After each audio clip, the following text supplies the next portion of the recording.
Hello friends, मैं अभय प्रताप सिंह समृद्धि ice के official YouTube channel पर आपका स्वागत है। आज हम मध्य प्रदेश के एक काफ़ी इम्पोर्टेंट टॉपिक को कवर करने जा रहे हैं। यह है भोपाल गैस ट्रेजेडी, यानी कि भोपाल गैस त्रासदी। आज जब हम इस वीडियो को रिकॉर्ड कर रहे हैं तो आज है 3 दिसंबर 2021। आज से ठीक 37 साल पहले जब आप देखेंगे तो यहाँ पर आपको 2 से 3 दिसंबर की रात को 1984, इस रात आपको ये वो काली रात थी जो मध्य प्रदेश या फिर पूरा भारत कभी ना ही तो भूल पाया है, ना ही इसे भुला पाएगा। क्योंकि इस रात को भोपाल में कुछ ऐसा हुआ कि लोगों की एक तरह से गवर्नमेंट के ऊपर से, कोर्ट के ऊपर से, सभी तरह से विश्वास एक जो था वो चला गया था। यहाँ पर आप देखेंगे एक फैक्ट्री थी यूनियन कार्बाइड। जो यूनियन कार्बाइड फैक्ट्री थी ये कई तरह के केमिकल्स और पेस्टिसाइड्स का प्रोडक्शन करती थी। इसमें एक गैस का यूज़ होता था जो मिथाइल आइसोसाइनेट थी। इस रात जो कुछ हुआ था वो मिथाइल आइसोसाइनेट के कारण ही हुआ था। इसमें कहीं ना कहीं जो लोकल गवर्नमेंट थी या फिर जो मध्य प्रदेश में गवर्नमेंट थी उसकी भी कहीं ना कहीं इसमें एक जो नेगेटिव भूमिका देखने को मिलती है, उस पर भी इसमें कई सवालिया निशान खड़े किए जाते हैं। तो इस सब चीज़ों पर चर्चा करेंगे। चलिए शुरू करते हैं अपने लेक्चर को। जैसे कि हमने कहा, आज से ठीक 37 साल पहले जब आप देखेंगे तो मध्य प्रदेश की राजधानी यहाँ पर आपको भोपाल दिखाई देगी। ये जो घटना है ये भोपाल की ही है। इस कंपनी का जो प्लांट था वो भोपाल में ही स्थित था। तो 37 साल पहले क्या होता है, 2 से 3 दिसंबर की वो रात थी। उस दिन इस प्लांट में जो मिथाइल आइसोसाइनेट्स के कंटेनर्स थे उनकी सफाई चल रही थी। जब उनकी सफाई चल रही थी तो पानी की कुछ मात्रा जहाँ उस गैस को स्टोर करके रखा गया था वहाँ तक पहुँच जाती है। जब वहाँ तक पहुँचती है तो इन दोनों के बीच में संपर्क होता है। जब संपर्क होता है तो जो गैस थी वो पानी के संपर्क में आकर एक तरह से ज्वलनशील या फिर जो जहरीली गैस है उसमें तब्दील हो जाती है। फिर वो जो कंटेनर से लीक होना शुरू होती है। आसपास के लोग इस चीज़ की शिकायत करते हैं कि उन्हें बेचैनी हो रही है, लेकिन जो स्थानीय प्रशासन था वो इस घटना को नज़रअंदाज कर देता है।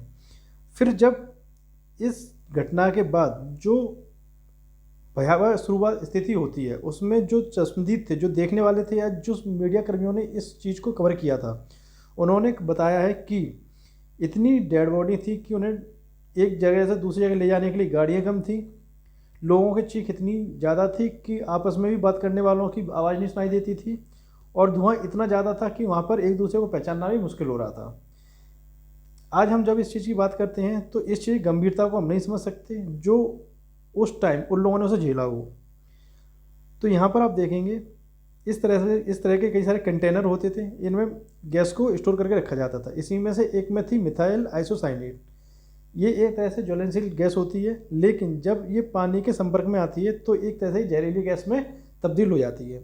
तो उसी दिन ऐसे कंटेनर की सफाई चल रही थी। तारीख थी आपकी 2 से 3 दिसंबर की रात 1984। उस दिन कुछ ऐसा हुआ कि जब इस कंटेनर की सफाई हो रही थी तो जो पानी था वो इसके संपर्क में आ जाता है। जब पानी के संपर्क में आता है तो गैस थी वो जहरीली होती है और फिर लीक होना शुरू होती है। जब ये लीक होती है तो आसपास के एरिया में ये एक तरह से प्रभाव डालना शुरू करती है। पहले जो लोग थे वो इतने ज़्यादा गंभीर शिकायत नहीं कर रहे थे, लेकिन जब ये धीरे धीरे टाइम बीतता है, कुछ घंटे होते हैं, तो यहाँ पर लोगों के मरने की भी ये खबर शुरू हो जाती है। फिर प्रशासन यहाँ पर हरकत में आता है, लेकिन तब तक हो चुकी होती है काफ़ी देर। तो कौन सी गैस थी? वो थी मिथाइल आइसोसाइनेट। ये वो पूरा एरिया है भोपाल का जो इस गैस से अफेक्टेड एरिया हुआ था। ये वाला पूरा एरिया है जो आप अलग कलर में देख रहे हैं, ये पूरा एरिया वो है जो इस गैस से प्रभावित था। तो एक तरह से जब आप इसके फैक्ट पर नज़र डालेंगे तब आप इसकी गंभीरता को समझ सकते हैं। ये जो फैक्ट्री थी ये थी आपके जेपी नगर में यूनियन कार्बाइड की फैक्ट्री, जिसका प्लांट नंबर सी के टैंक नंबर 610 था। इसी से ये जो लीक मिसाइल आइसोसाइनेट जो गैस थी वो लीक होना शुरू होती है, जिसने कई हजार परिवारों को तबाह किया था। जब ये शुरू होती है गैस लीक होना, तो ये 36 वार्ड में जो भोपाल के आसपास के, इस फैक्ट्री के आसपास, जो जेपी नगर के आसपास के जो 36 वार्ड थे वहाँ पर ये एक तरह से अपना प्रभाव छोड़ती है। तो जो रिकॉर्ड है गवर्नमेंट के उसके अनुसार जो 24 घंटे थे केवल, यानी कि 2 से 3 दिसंबर की रात को ये लीक हुई थी गैस, और 3 से 4 दिसंबर की जो टाइम था 24 घंटे का, उसी के अंदर 3787 लोगों की मौत यहाँ पर इस गैस से हो चुकी थी। और जब टोटल आप आंकड़े देखेंगे तो जो टोटल आंकड़े हैं इस गैस से मौत होने के, वो आप देखेंगे तो यहाँ पर आप देखेंगे 35,000 लोगों की मौत इस जहरीली गैस से हुई। और जो मुआवजा दिया गया था 5,74,836 लोगों को। इसके बाद आप जब अभी भी देखेंगे ना तो ये गैस का प्रभाव अभी भी है। इस गैस का प्रभाव अभी इसलिए है क्योंकि यहाँ पर जब ये गैस का रिसाव हुआ तो जो कंटेनर्स थे उन्हें पूरी तरह से, या फिर जो साइंटिफिक उन्हें डिस्ट्रॉय करना चाहिए था साइंटिफिक तरीके से, उन्हें डिस्ट्रॉय नहीं किया गया, बल्कि उनके ऊपर उन्हें काफ़ी टन्स ऑफ मिट्टी में दबा दिया गया। अब समय समय के साथ वहाँ से ये गैस अभी भी रिसाव होती रहती है। जो एक्सपर्ट्स हैं उनका कहना है कि अगर इस पर फिर से ध्यान न दिया गया इस चीज़ पर, तो हो सकता है कि ये जो घटना हुई थी आज से 37 साल पहले वो फिर से रिपीट हो सकती है। क्योंकि उसे जब आप किसी चीज़ को पूरी तरह से डिस्ट्रॉय नहीं करेंगे, वहाँ वो गैस अभी भी मौजूद है। हो सकता है कभी मिट्टी हटे वहाँ से, या फिर इंडस्ट्रियल एरिया वहाँ पर डेवलप किया जाए फिर से, तो फिर से वहाँ पर ऐसी लापरवाही की जाए तो जो गैस है वो फिर से वहाँ पर अपना प्रभाव छोड़ना शुरू कर दे। तो जो 37 साल पहले घटना हुई थी वो फिर से ना हो, इसलिए गवर्नमेंट को वहाँ पर कुछ सख्त कदम उठाने चाहिए। ये तो थी एक ऐसी लापरवाही जो इंडस्ट्री के द्वारा की गई थी। इसी के साथ में यहाँ पर जो उस टाइम गवर्नमेंट थी मध्य प्रदेश में, जिसको हेड कर रहे थे अर्जुन सिंह, और सेंट्रल में जो गवर्नमेंट थी उसे हेड कर रहे थे राजीव गांधी जी। तो ये दोनों लोग एक ही पार्टी से बिलोंग करते थे। तो यहाँ पर आप देखेंगे ये वो एक व्यक्ति है जिसके ऊपर आरोप लगाए जाते हैं। इसका नाम है वॉरेन एंडरसन। ये एक अमेरिकन नागरिक था जो भारत में जो यूनियन कॉर्बेट थी उसका हेड था। ये यानी एक तरह से ये चेयरमैन था उस कंपनी का। तो उस टाइम जब ये घटना हुई तो ये इंडिया के भोपाल में ही मौजूद था। लेकिन जब ये गैस लीक होती है और जब लोगों की डेथ की खबर आती है और पता पड़ता है कि कई हजार लोगों की डेथ हो चुकी है, तो उसी रात इस इंसान को पर्सनल चार्टर प्लेन प्रोवाइड करवाए जाते हैं भोपाल से दिल्ली के लिए।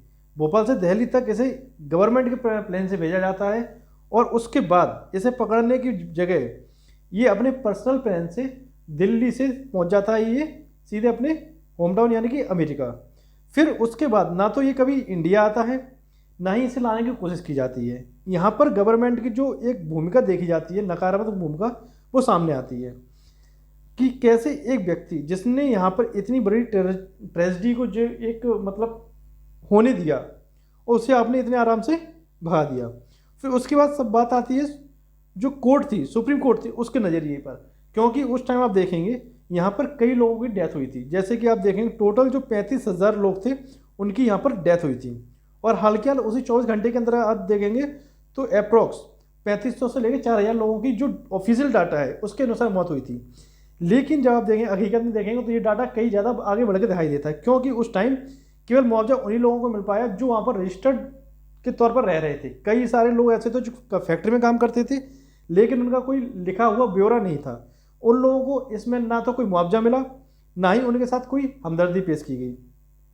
अगर ऐसे सजा भी होती तो वो भी बोलो एक तरह से ये मान लेते ठीक है उनकी मतलब जो कुर्बानी गई है वो व्यर्थ नहीं है। लेकिन यहाँ पर जो सरकार का रवैया था कि उस इंसान को यहाँ से भगा दिया गया जो ये पूरी ट्रेजेडी के लिए एक तरह से जिम्मेदार था।